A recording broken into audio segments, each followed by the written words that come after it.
মাননীয় সংসদ সদস্য জনাব মাজহারুল ইসলাম মাজহারুল ভাইকে।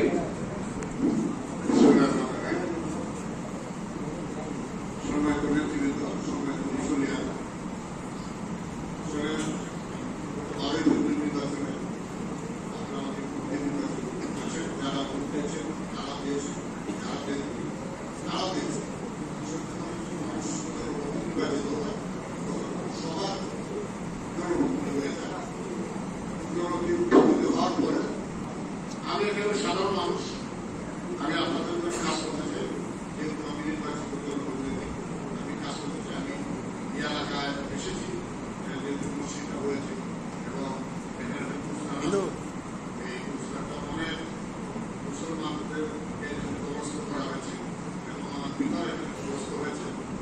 এই দ্বিতীয় আসেন আমি অনেক সরকারের অনুদান আসে, আমি অনেক অনুষ্ঠানে দিতেছি, আর্থিক অনুদান দিতেছি।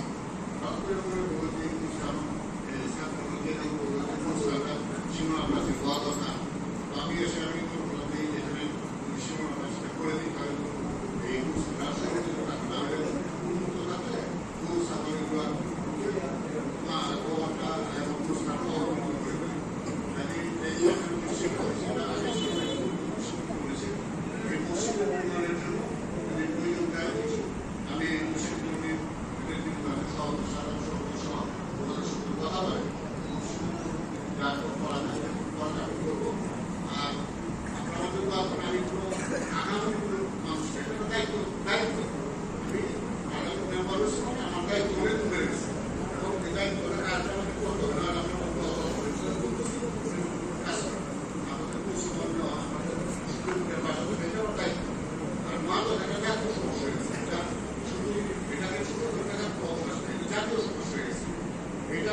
আমরা পার্লামেন্টে কথাবার্তা বলছি এবং আমরা মাদক কারবারিদের জন্য আমরা কঠোর আইন প্রণয়ন করতে যাবে।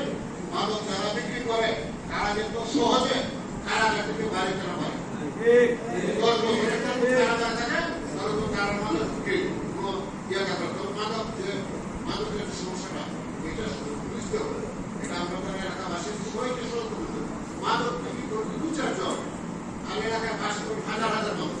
আপনার 2-4 জনকে হাজার হাজার মানুষ ইচ্ছা করে প্রতিহত করা যায়, ইচ্ছা করে প্রতিহত করা, তবে আমরা তাদের উপরে আইন প্রয়োগ করি।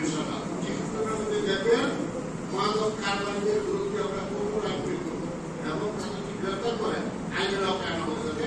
মাদক কমে যায়। মাদক একটা জাতীয় সমস্যা। একটা পরিবারে একটা ছেলে যদি মানসিক হয়, এই পরিবারটাই ধ্বংস হয়ে যায়, এই পরিবারের সমস্যাকে সন্তুষ্ট হয়ে যায়। আমরা সবাই এই মাদকের বিরুদ্ধে করবো। একটা দরিদ্র দেশ এবং আমরা সরকার করছি, এই সরকার আসলে অর্থনৈতিক অবস্থা অত্যন্ত নাজুক অবস্থা। এই নাজুক অবস্থার মধ্যে আমরা আমাদের যাত্রা শুরু করছি। ইনশাআল্লাহ দোয়া করবেন। আমি যেন আমাকে আমরা দিয়েছেন, আমি যেন বন্যা পয়সার ঊর্ধ্বে থেকে, আমি সদর ঊর্ধ্বে থেকে, আমি যেন দুর্নীতি না করি, এগুলোর ঊর্ধ্বে থেকে আমি আমার কাজে পরিচালনা করতে পারি। আমার সব পার্লামেন্ট চলতেছে যে আমার আসতেই হয়, আপনারা করতেছেন, আপনাদের খুব সময় নেওয়া, এটা আমার দায়িত্ব। ব্যাপারটা আপনার কাছে আমি আপনাদের কাছে আসবো এবং আমি পর্যায়ক্রমে আমি সকলের দায়ী করে যাবো, সকলের পশ্চিমবঙ্গ চালাবো। মেডিকেলের রাস্তাটার কথা হচ্ছে, এই রাস্তার উপর মেডিকেলটা আরো আধুনিক করতেছে যাতে মানুষ সহজে সেবা পায়। যে সমস্যাগুলো আছে মেডিকেল নিয়ে, এগুলোর একটা কথাবার্তা বলতেছি। দীর্ঘদিনের সমস্যা, একদিনের সমাধান হবে না, একটু সময় লাগবে।